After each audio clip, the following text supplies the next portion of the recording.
Hi, everyone. I'm Stephen Henry Madoff, the chair of the MA Curatorial Practice Program at the School of Visual Arts in New York City. And each week I invite a distinguished curator, museum director to join us for the roundtable to talk about a few shows, a couple of shows that they've done that have been important to them. Magali Arriola is our guest today. I'll read a short bio for her. Magali was director of Museo Tamayo in Mexico City from 2019 to 2024, and Cades lead curator for Latin America from 2017 to 2019. She curated the Mexican Pavilion for the 58th Venice Biennale and was chief curator at Museo Jumex between 2011 and 2014, where she organized exhibitions of artists such as James Lee Byers, co-curated with Peter Illy, and co-produced with MoMA, PS1, Guy de Cointe, and Dan Vaux. Previously, Arriola was chief curator of Museo Tamayo from 2009 to 2011, and before this, chief curator at Museo de Arte Carrillo Gil in Mexico City. Over the years, she's produced many independent projects, written for art books and catalogs, and contributed to Artforum, Frieze, Moose, Manifesto Journal, The Exhibitionist, among many others. And with that, I'll just say that Magali will speak for about 50 minutes. And at that point, you can, at the bottom of your screen in the Q&A, you could ask a question or make a comment. I'll read that out loud and Magali will respond. And that is it. So Magali, the floor is yours. Welcome. Thank you, Steve, and thank you everyone for being here, and thank you to the SVA.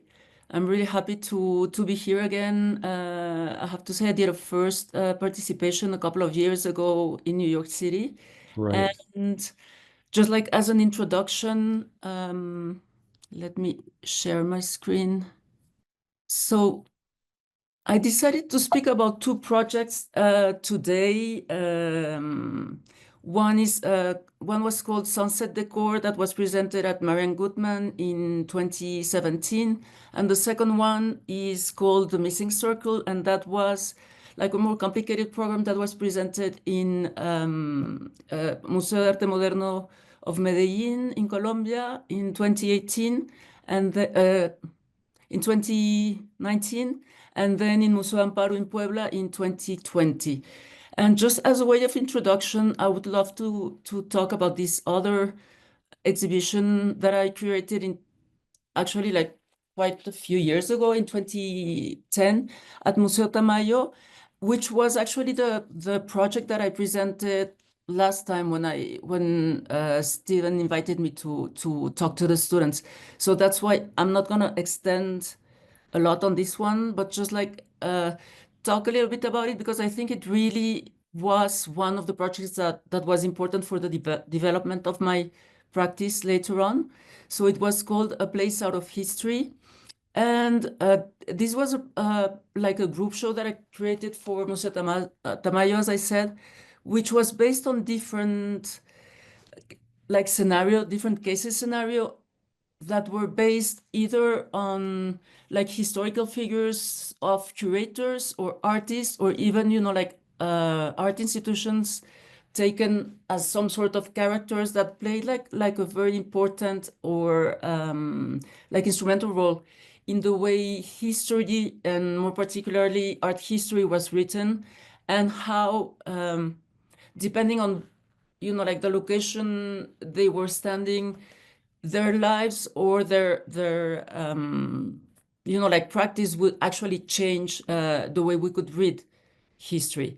So and these were artists that had actually like played a role either like in espionage, or maybe like faking like artworks, or just like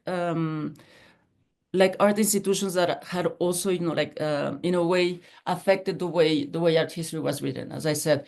So this was a very long research project, and when the show was done, I just ended up having like so much material, like texts, like historical images or maybe sometimes historical footage besides the art. So I really wanted to do something with all that material, and having no funding, as it usually happens in, in many of our institutions for the catalog, I just like started to play with all the documents and ended up making a film. So I think this was like really so the image that you're looking at here, I just like actually randomly found it on online yesterday in Movie. I didn't even know that, like the film was listed there. This film uh actually took, so the project was done in 2010. It took me 8 years to write the script. Of course, I didn't have like any experience, but it was like really something that I had to, like work on, and in a very kind of intuitive way. And then, like getting, of course, then like some acquaintance with like script writers and other people that were involved into the film world.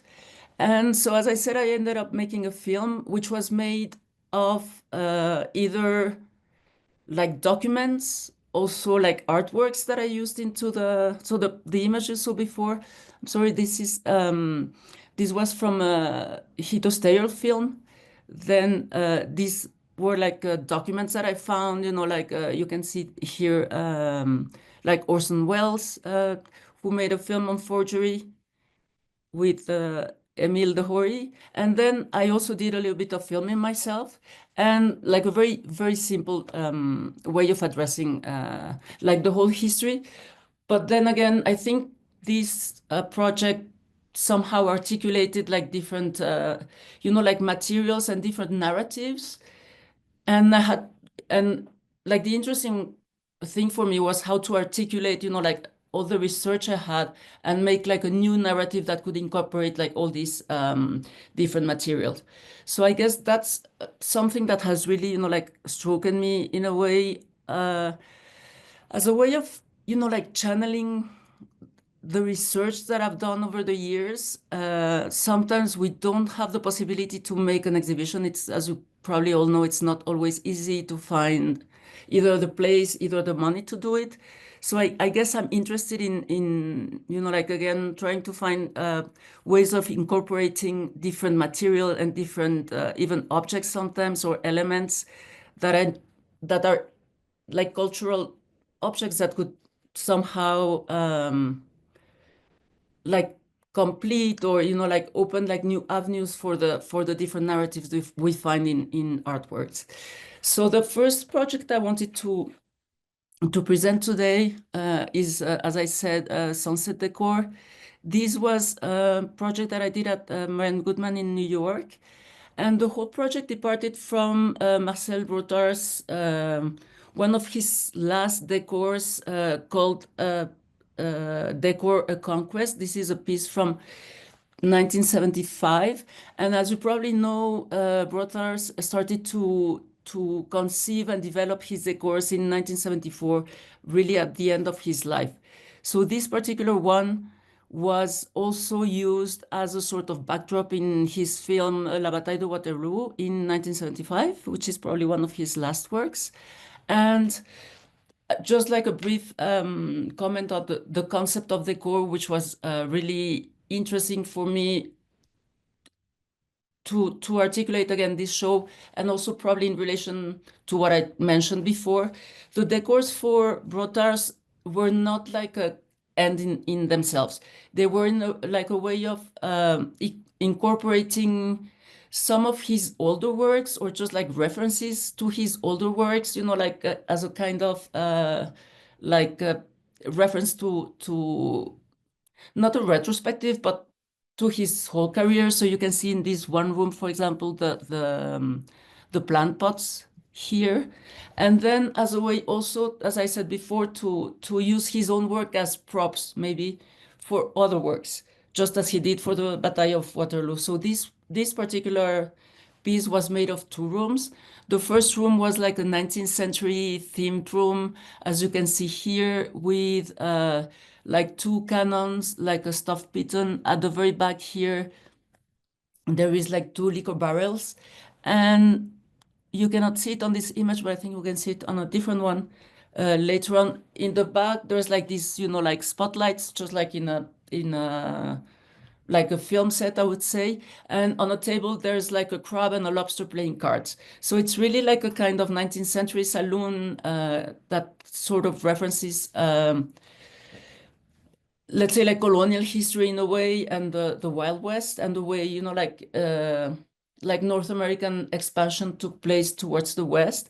And then the second room that you can see in the very back here is this one. So it's like this is like a kind of reverse photograph.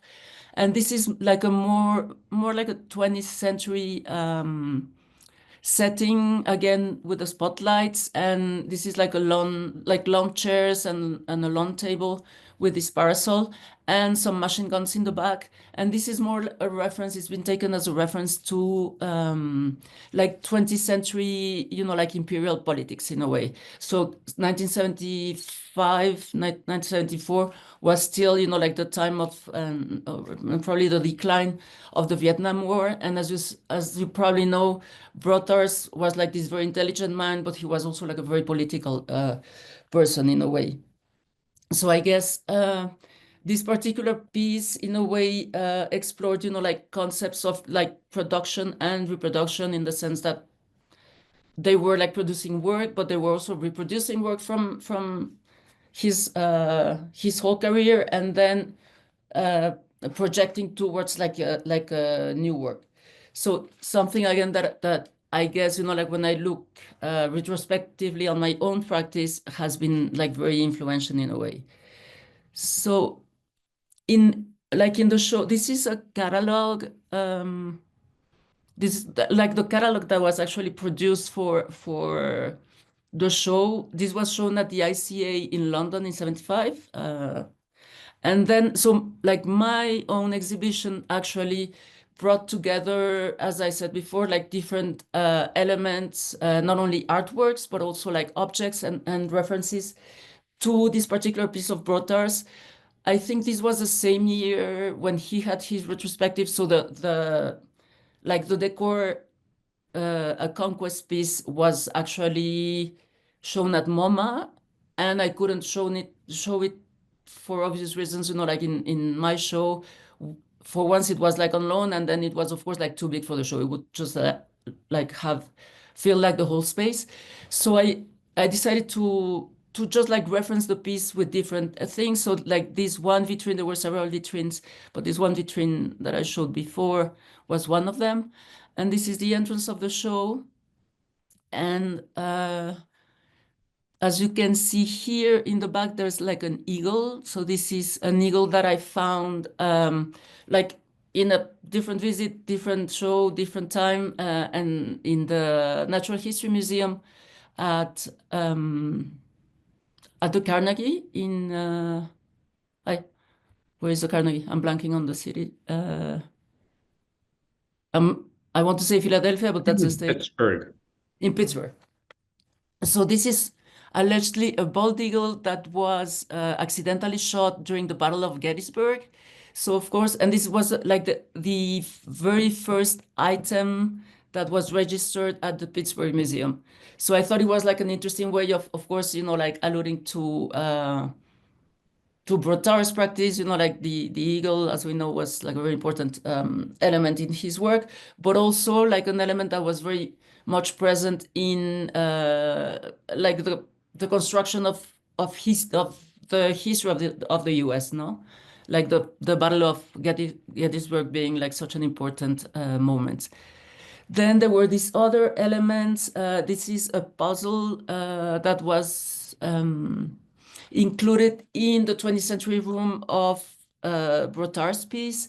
I found like the same version. And again, these were like different elements that referenced his work and that were a way of making it present in the show. And then I had, like different other works. Those were like some 19th century photographs of Edward Muybridge, well, like a mix of 19th century and 20th century photographs. you can see there Edward Muybridge, Carlton Watkins, Timothy O'Sullivan, but also Wojnarowicz, Jan Vo, and others. So O'Sullivan, as you know, like these photographers, their photographs represented like this kind of idyllic landscapes, no, again, like representing the move to the West in a way. But like the backstory, as you probably know, of these photographs and others are that these people were hired by the American Army, and these were like a kind of surveillance photographs that were done just like to map out like the Western territories who allegedly belonged to no one, and that was the reason, of course, to like take over those different territories. All these photographs being associated with the myth of the frontier and the expansion to the west, etc. Muybridge, I was surprised. I didn't know that he was part also of that movement. He has like many photographs of landscapes, which I couldn't find for this show, but I thought that it was interesting to incorporate like one of these buffaloes images. You know, of course, very much this series and these experiments. But so this photograph was associated with Wojnarowicz. So this is again like a photograph that he took in a Natural History Museum. So this is like a kind of mise en scène, and I guess like this whole exhibition also as related to Brothar's practice was related to to spectacularization, no, and how history can also be like a sort of mise en scène depending on, you know, like the intentions of whoever wants to tell which story. And in a way, this was also, of course, the buffaloes are associated to the exploitation of natural resources in the 19th century, but that's also something that is very current in our times, in a way. And I have to say, for like those who remember like Marian Goodman's former space in New York, it was a space that was actually also, it consisted of two rooms in a way. So that allowed me to construct this show a little bit, you know, like referencing against Brothar's piece in a kind of mirrored way with like this kind of symmetrical, you know, like situation. So in the first room, we had like those 19th century photographs.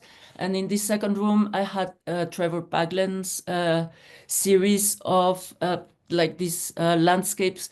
You probably are acquainted with this series, for which he went to the very same spots where like the Timothy O'Sullivans and Carlton Watkins photographers took their photograph, and he took his own images, but tracing, you know, like the presence of US Army satellites. So it's a way, you know, like a kind of like a symmetrical setting, you know, like that traces the American politics in a way, no?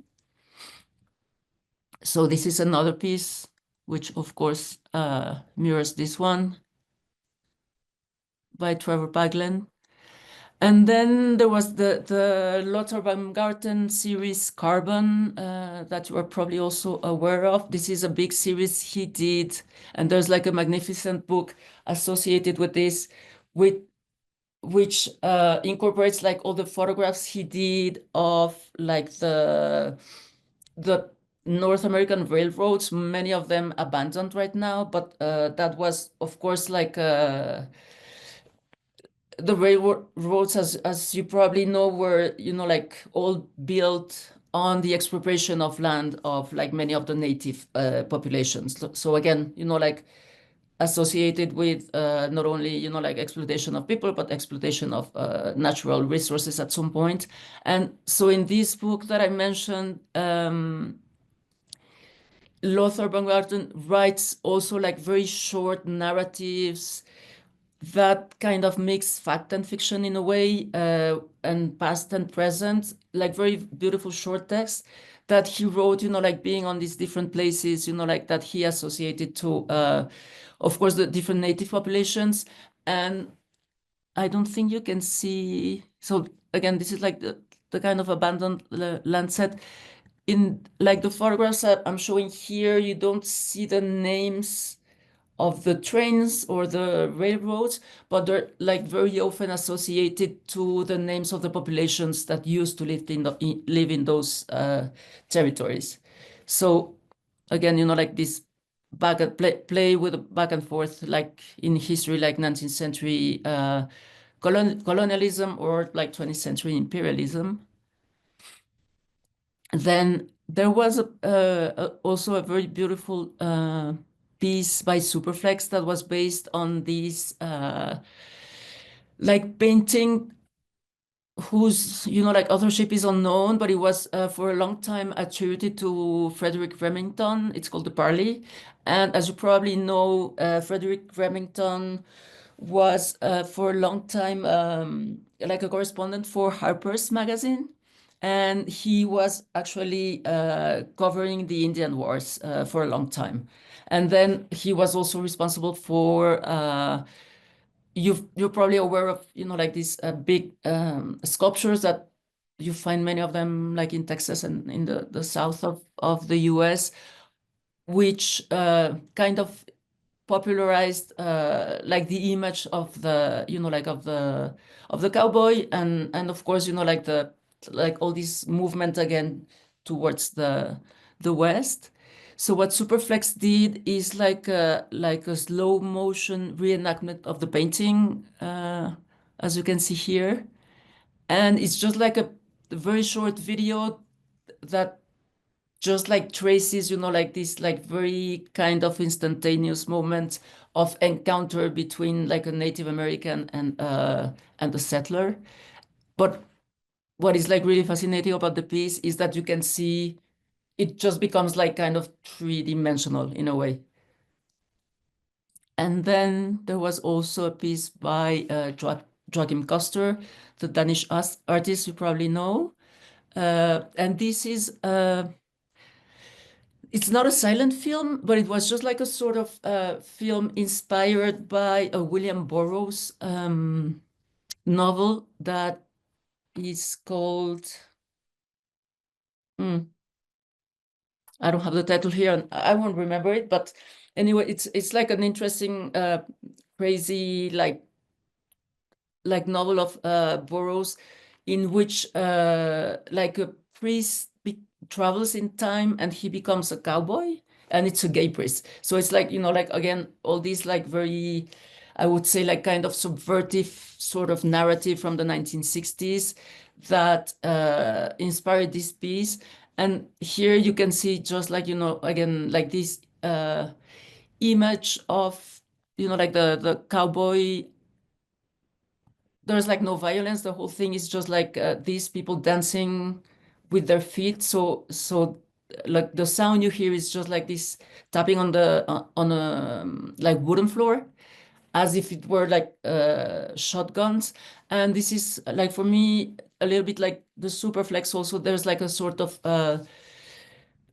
like reference to redemptive violence in a way, as like the cowboy being like this like not the cowboy but like the image of the sheriff, for example, in the 19th century, being like this kind of like very individualistic, like self-made lawman who would, of course, like fight the native populations and just like take over. But this is something that preceded in a way like the establishing of a proper like political settlement. Not to say that this like replacing like this kind of democratic government replaces like a like or redeems the taking over those territories, but like it was like a way of referencing this. And then one of the like the other pieces that also it was in the second room, as I said, there was like this sort of kind of symmetrical setting between like 19th century and 20th century. This was a piece by Fiona Banner, like a very complex piece that was based on I mentioned his name before, Citizen Kane, Orson Welles' first first script, Actually, like his first script wasn't Citizen Kane, but it was like an adaptation of Heart of Darkness. And in his, like he tried to produce this film for many, many years. He never managed. So the script was just like lying there. And then he went on doing Citizen Kane. But so Heart of Darkness, like in Orson Welles' version, the boat doesn't depart from, like the River Thamesis in London, but actually from the River Hudson in New York. So it was like a way of translating again, I guess, like European colonialism to early 20th century North American imperialism. So she produced her own film, and along with this, she produced different posters with graphic designers that do like film posters. So she asked them to like just imagine like a potential poster for her film. There's like different versions of them. I guess the one that you are seeing here, it always made me think of Apocalypse Now, like again, like sort of transferring like this whole like situation to the Vietnam War, which was probably one of the most in that sense one of the most like of course tragic, impressive, and marking events in 20th century historical politics. So this is another view of the show, and this is a view of Fiona Banner's film. So you can see here Brian Cox. I guess, like at the time he was more probably known as a theater actor. You probably all remember him now because of his part in Succession, which I just realized that a couple of days ago. But so he would play, this is what we show. The film is actually the documentation of a performance he did in on a boat that was like constructed for this piece, overseeing the Thamesis in London, and he was playing all the characters in the film. But it's a really, really interesting piece. So that was the first. I'm just looking how I'm doing with time. I think I'm good. No, we can start with the second one. So this, as I said, is a much more complex project that I started in 2017 and ended in 2020. This was an initiative of Cadiz. You probably are acquainted with this institution collection, which has been doing like several things. It's based in Paris and it's based in San Francisco. And they've been like trying to expand, like really, like very generously supporting curators all over the world. And in this case, they wanted to expand their outreach in Latin America. So when we started the project, the mission consisted of like making three different commissions to three different Latin American artists. Each one of them should take place in a different city, and each commission should be accompanied with like a research seminar that was meant to take place in yet another different city. So it was like a kind of exponential growing. It was like a very difficult project to achieve because it was like Cadiz is like an amazing, like and very conceptually very large institution, but it's actually like a tiny, like structure. So it was like very challenging, but really very rewarding. So when I started and the project was supposed to, of course, to deal with Latin America in like some way. There was like no strings attached. Just I was completely free to making up something, which was probably the most difficult part. So after, like many like research trips and, like thinking about different things, of course, I didn't want to make any project that had to do with anything related to Latin American identity because like I didn't believe in any of that. I think, like there might be like some common threads, but that's not like the interesting part. But like thinking about that, at some point I was visiting the Museum of Memory in Santiago de Chile, which is like this museum dedicated to the coup d'etat.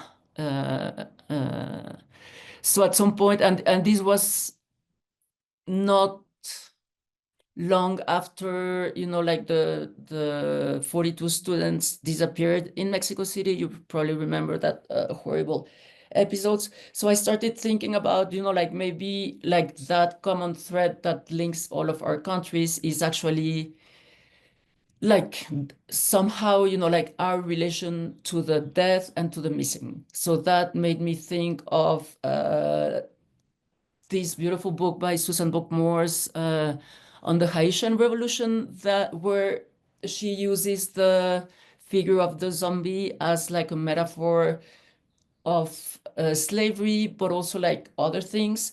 So I ended up taking the figure of like the living dead and the undead as a metaphor for like all those people, like that just went missing or disappeared during like not even like 20th century Latin American history, but like even going a little bit backwards.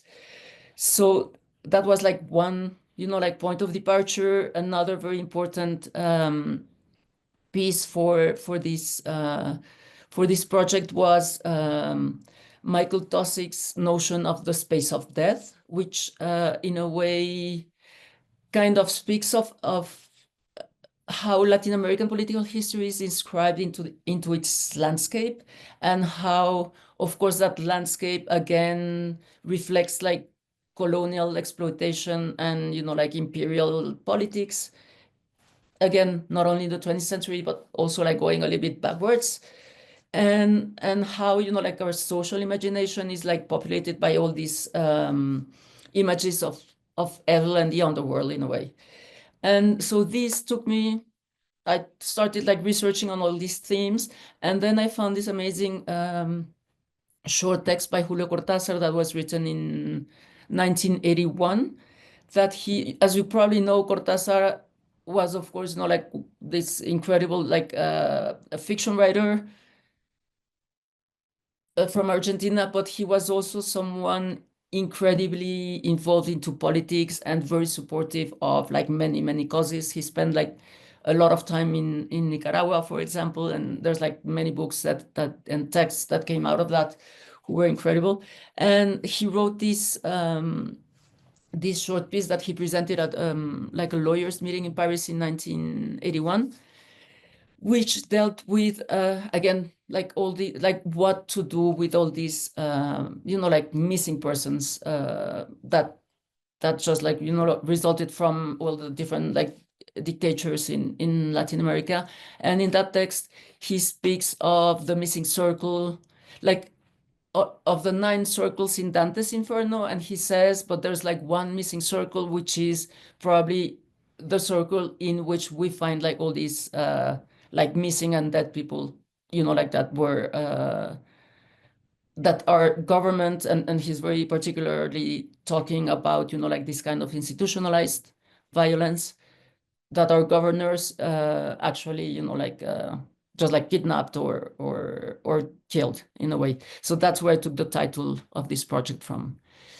So one of the, and again, as you can see, like there was a lot of back and forth, like with like historical scenarios, historical characters, contemporary artists, and as in the other 2 examples I've been talking about, I guess a lot of back and forth also between fact and fiction, like, and how they kind of intermingle in a way that allows me, like in my practice or in some of the artists' practice, or us just like, people interested in culture, like to go between, like this back and forth between fact and fiction, to just like assume, like, or talk about certain things, just like Tausig mentions in his text, like how we populate.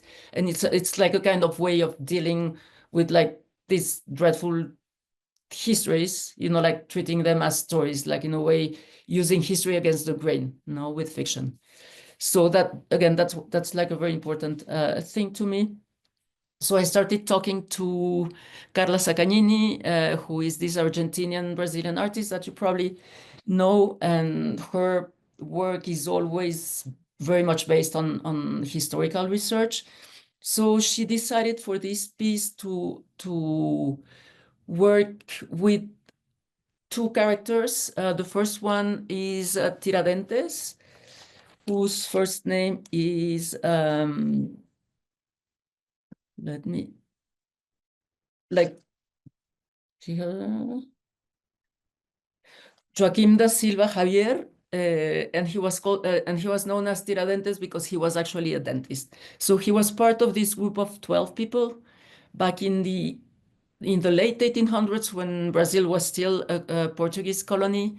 He was part of a conspiracy with 11 other persons against the Portuguese crown, and this was probably one of the first attempts to liberate Brazil from the colonial power. Of course, as many times, this was the first one, the first attempt, so it failed.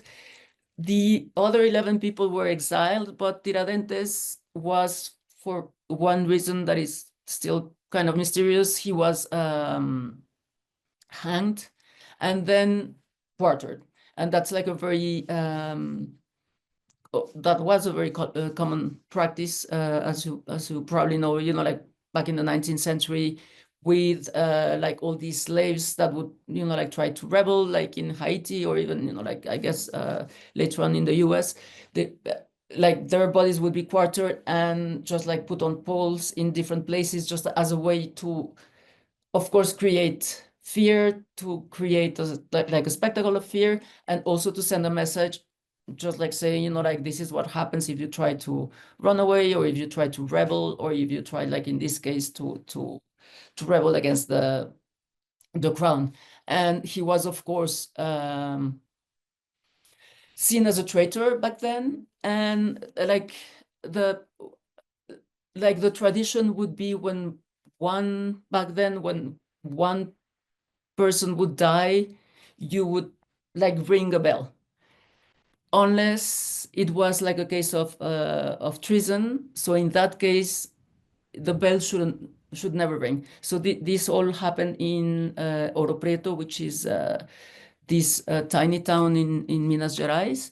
So part of this piece, this is much of the research that Carla did. So you can see all these books on Tiradentes, different paintings. And then there's the bell. And it so happens that this bell that was in the church of Ouro Preto, when Tiradentes was hanged, of course, it was forbidden for the bell to ring. But somehow the legend has it that, somehow the bell rang. So there was this very mysterious person, giving homage to Tiradentes in a way. And then as time went on, and then he was, as I said, quartered. So this is one very famous painting of his body, and all the different body parts were put again, on pikes and distributed in different places. But then, of course, this history goes on, and Brazil becomes an independent country. Brasilia becomes the new capital, and when they inaugurate Brasilia, they actually took the same bell from Ouro Preto. They took it to Brasilia, they hung it again, they made it, ring in homage to Tiradentes, and they took it back to Ouro Preto. So this was a way of, I forgot to say, so this whole research, Carla's contribution was not only the research, but there was also a sound piece, which was this very same bell that you see here, that was transported back and forth, 18th century. So the Tiradentes episode was in 1792, and this is 1964. So she went to Ouro Preto, she talked to the person who like normally rings the bell. And it's actually, that is a job that is transmitted, like over generations. It's like really, it's not like anyone who can do it. And apparently it's still like the same person who does that part of the job. And what Carla did was ask him to play, like to just like play the bell how he thought that it would have been played back in the 18th century. And the result is a very, very beautiful piece, incredible piece, in which you can completely feel, and that was a little bit like Carla's interpretation, you can really feel, like the African beat in a way, and how, like this was transmitted over generations, and this playing as a kind of course of resistance against like the occupying forces and the colonial forces. So this whole research that you see here with all these documents was presented with a sound piece. And then there were like other parts of, this was like the main piece, there were other parts of the research and other works. But like Carla built a very beautiful narrative based on this, and based on a second character that is called Zumbi. And this is like a very interesting part of the story. So this is a portrait of this character called Zumbi, which means, of course, like zombie in Uguva language and Kibundo Imbala language. I'm sorry, and Kibundo language. And this is again, so Zumbi was a slave leader of the Quilombo de Palmares. The Quilombos were like these collectivities of slaves, and particularly the Quilombo de Palmares was like actually like a free state, one of those very few free states. And there was like an agreement with the Portuguese crown, in which at some point they said, okay, every slave that is from African descent can be free, but not the others, not the ones that are already or were already born in Brazil. So Zumbi was one of, like the first like people like rebelling against that. And he became like this very like important figure, half myth, half history. No one knows really. It's so that it's one of those interesting characters again. But he has, of course, like different monuments. There's like all these, like representations that are based on we don't know what, like probably on the monuments. But it's again this kind of back and forth, and it's very interesting that there's actually in 19th century Haitian history, as you probably know, like after the French Revolution, the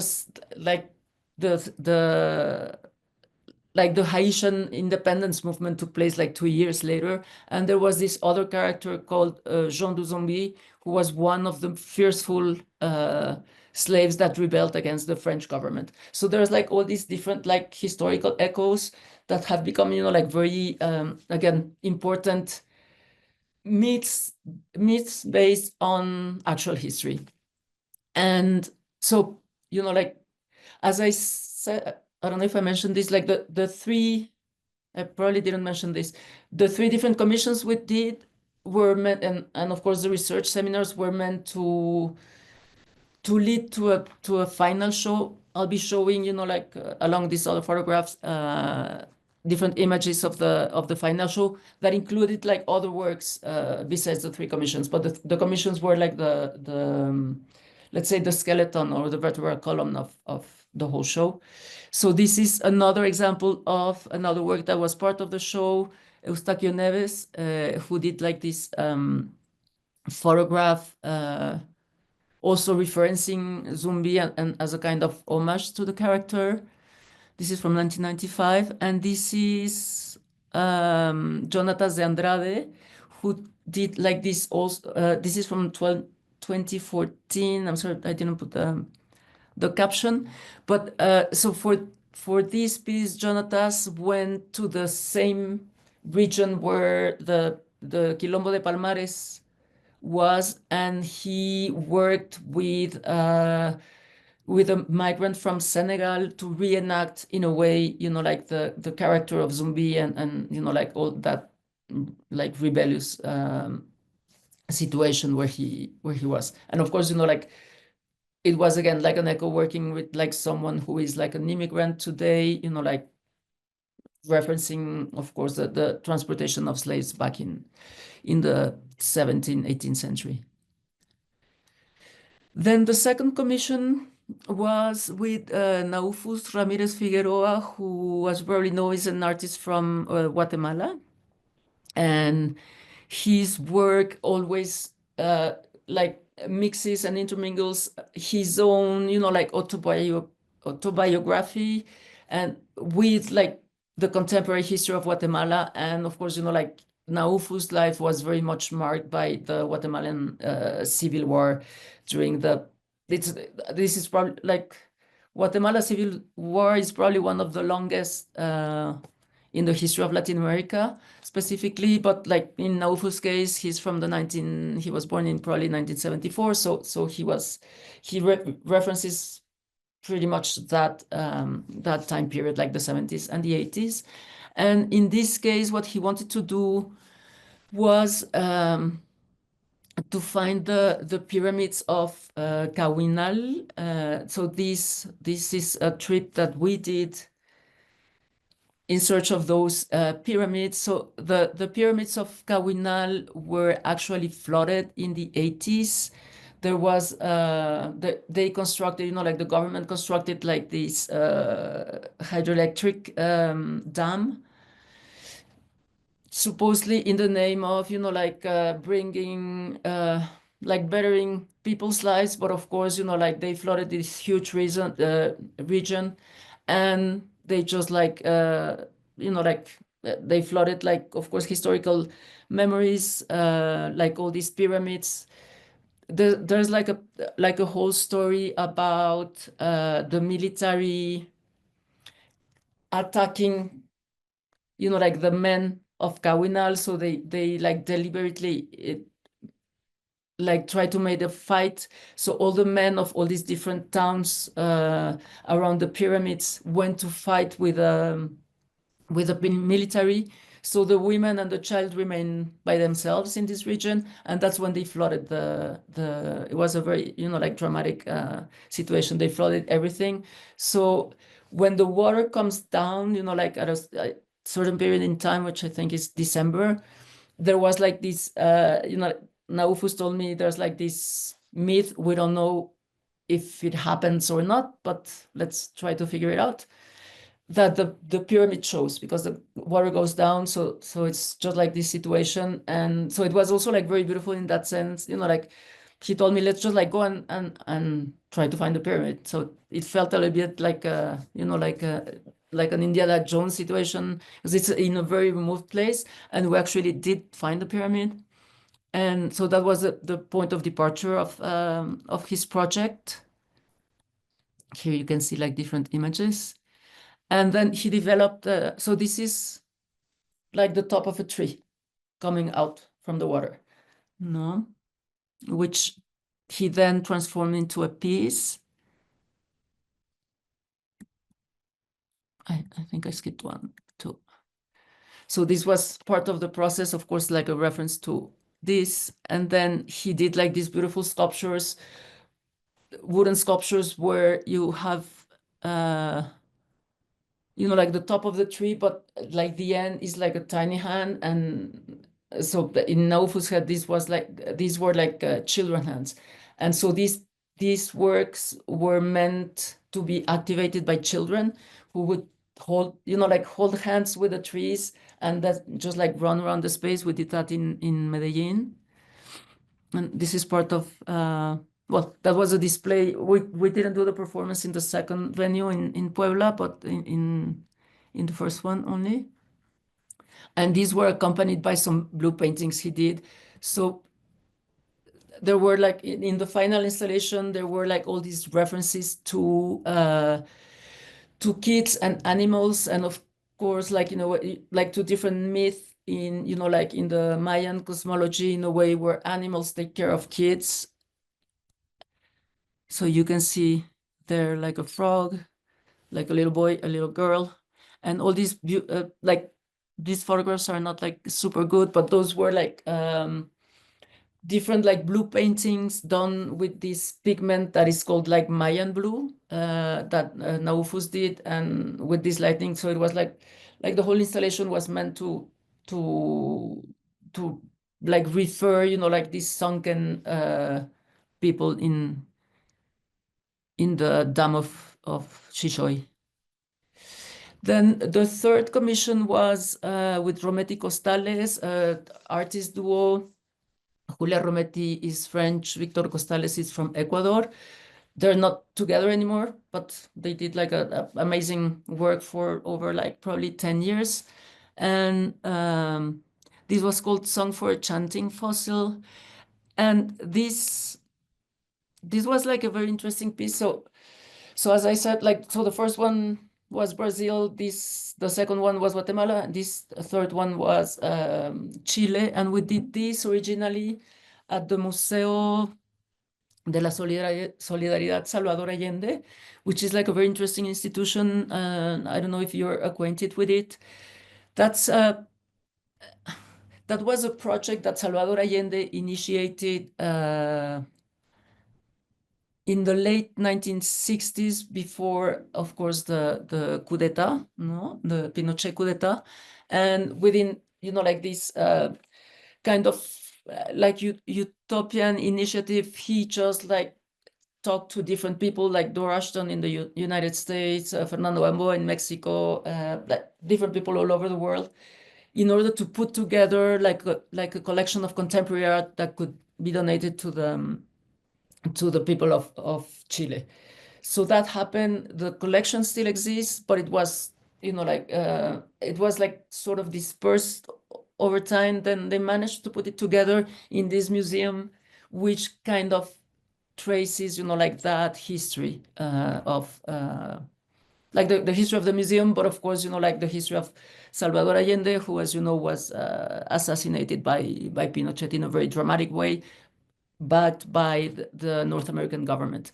So now the museum exists in this house, and this is like a very interesting house in a very interesting neighborhood in Santiago. It's all this kind of, you know, like 19th century, early 20th century houses. But that was a neighborhood where like all these different mansions were used for all sort of horrible things, amongst them like interrogation, torturing, etc., etc., etc.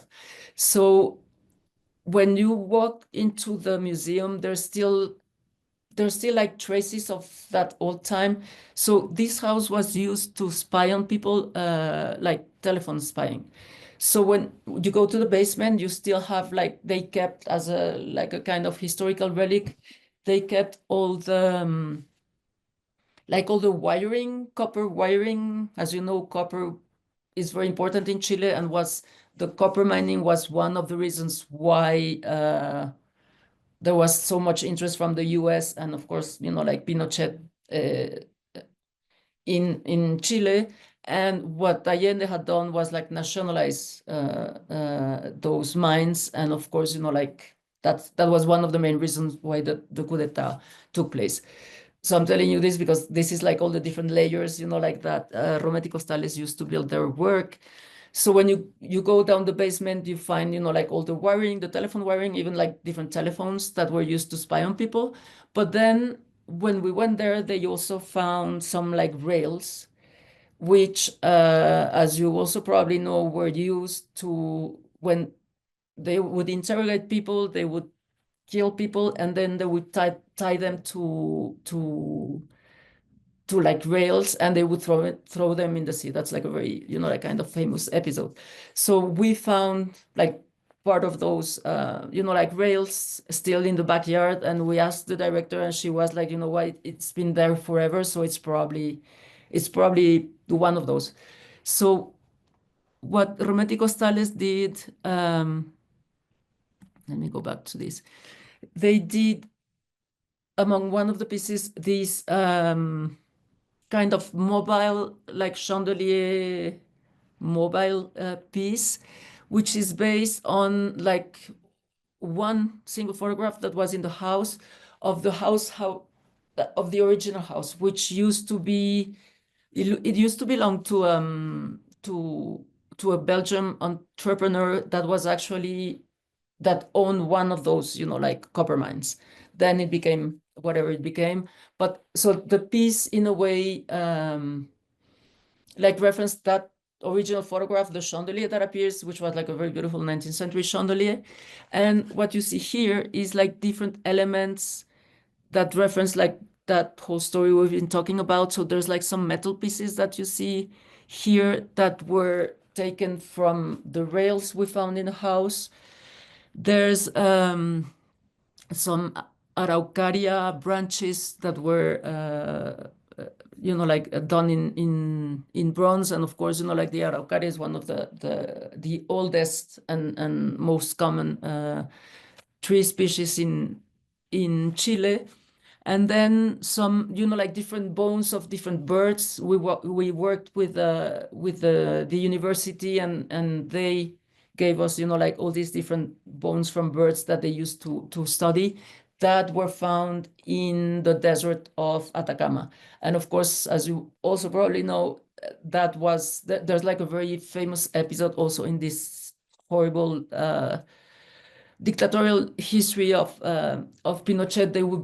Bury they would bury the bodies in the desert, which, like, for me goes back a little bit to where we started with Michael Taussig, and how the Latin American landscape somehow bears its political history.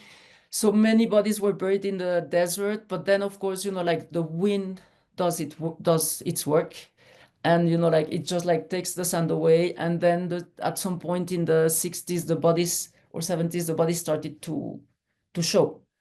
And so what they did at that point was like unearth all those bodies and threw them, like attached again to rails, and threw them in the sea. So that this whole piece kind of referenced all these different moments. And then there were some chords here. I can remember right now the material, but those are the chords with which like ancient, like natives would tie their mummies, and then also like earth them. There's like another story that I'm gonna talk afterward. Also earth them, like bury them. And so again, it was like, like a reference to those different elements. So when we did the seminar here, for example, we went to Atacama, to Iquique, and we visited like all these different mines, like copper mines. So this is Victor Costales, and part of the, like of the seminar we did, some photos of the desert.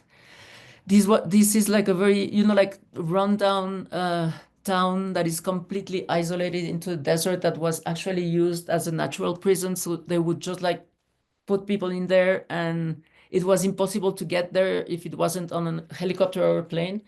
So they would just like leave people there to live, and they would just like fish, and they would have theater. They would do their theater pieces. So now you can visit this place.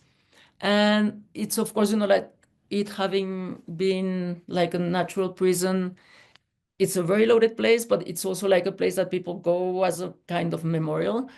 What you see here, these are like graffitis that people have been doing. And what you see here is, I lost my cursor. This one, it's like a painting reproducing a photograph of one of those bodies that was found.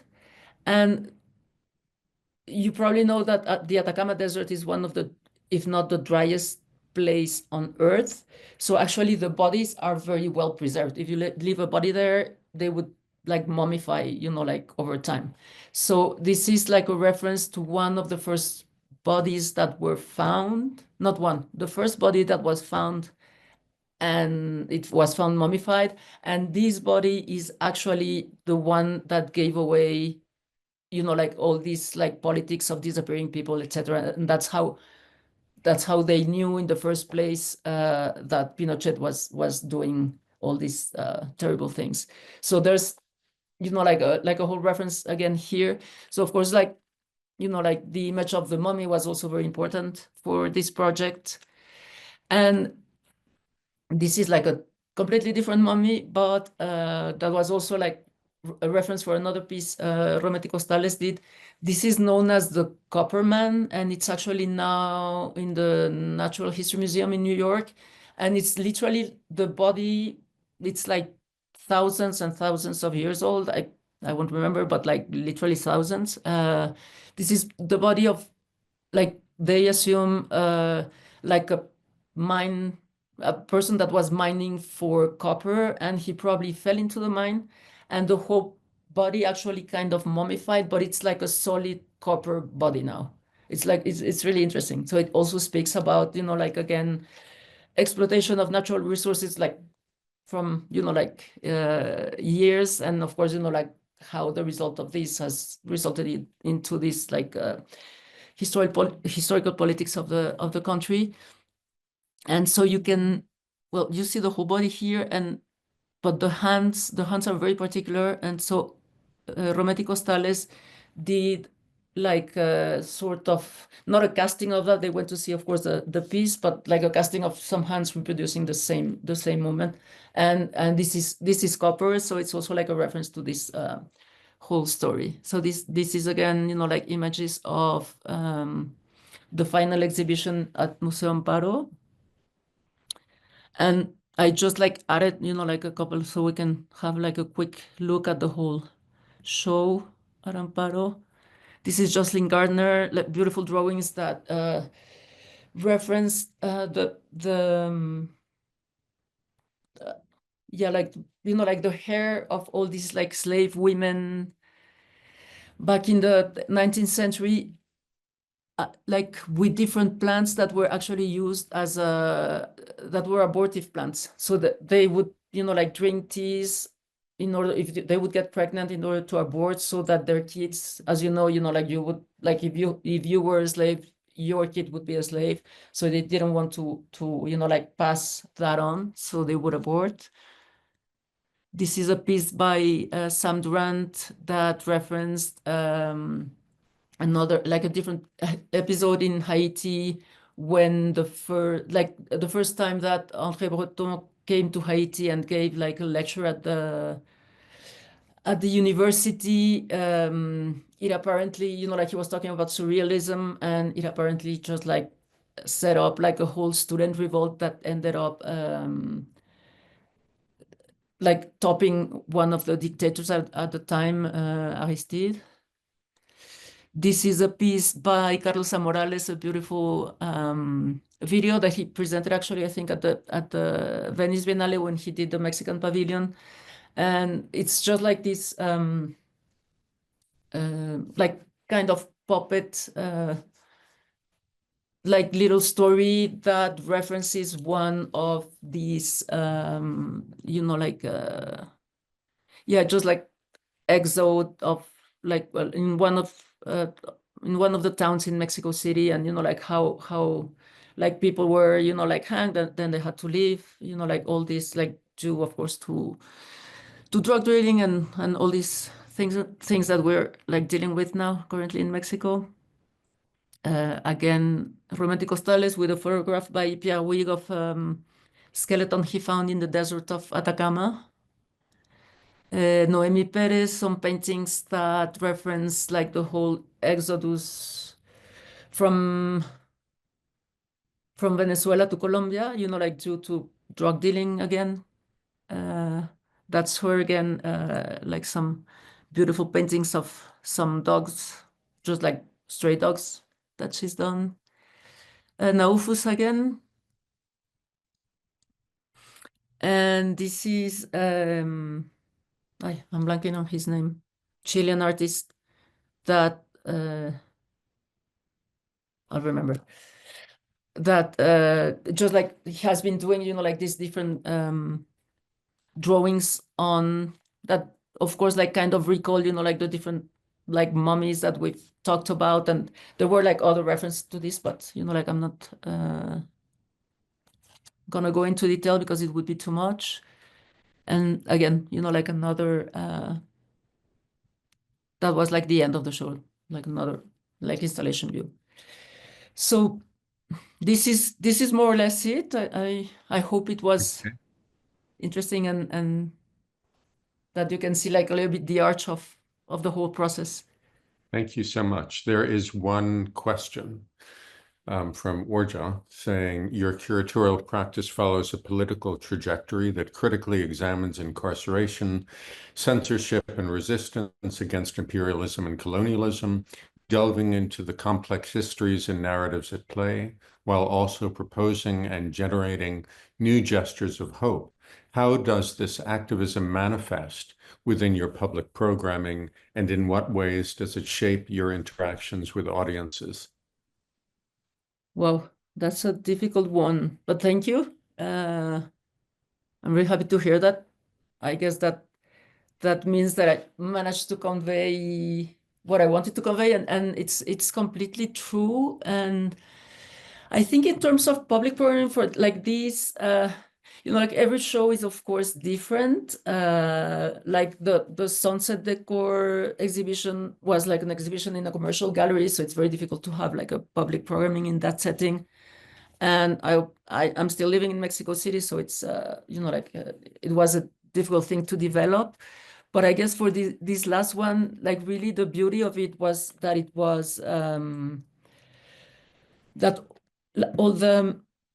all the commissions were associated with a research seminar. So for the first one, the project we did with Carla Sacagnini, we did a seminar in Teco in the Yucatan, which was incredible. And so that first seminar, as you can probably guess, dealt with like the figure of the zombie. And so I invited probably like 10 speakers. So Teco is like this very old hacienda with like many rooms. So we all stayed in those rooms. It was like really interesting because we managed to make with the support of PAC, which is like a private institution here that supports like different projects, like curatorial projects or educational projects. With their support, we managed to make an open call and bring curators from all over Mexico, like probably 10 curators from, like Tijuana, different places. And we also collaborated with the university in the Yucatan. So we had like another group. There's like an art program there. So we had another group coming from the University of Yucatan. We all stayed in this hacienda, and it was like really, it was like a kind of closed door situation, but we had probably like 40 students staying with us, and so it was like a really like for 3 days like an incredible way of just like sharing ideas and like just discussing all of this. Of course. Like the setting, like this hacienda was really interesting and a very interesting setting to be in because, as you know, in the whole Yucatan, there was like a system called peonaje, which was like a nicest word of talking about slavery. Like you were a peon, but not a slave, but it was exactly the same. So I guess, like all those, and then we had like one person, like a scholar from the University of Yucatan invited, and he spoke specifically about that situation. So that was one way of, like of sharing these ideas. The second seminar, we did it, as I said, in Iquique, and we did like different phases. The first phase, we did it again in the university, and that was like a open public programming.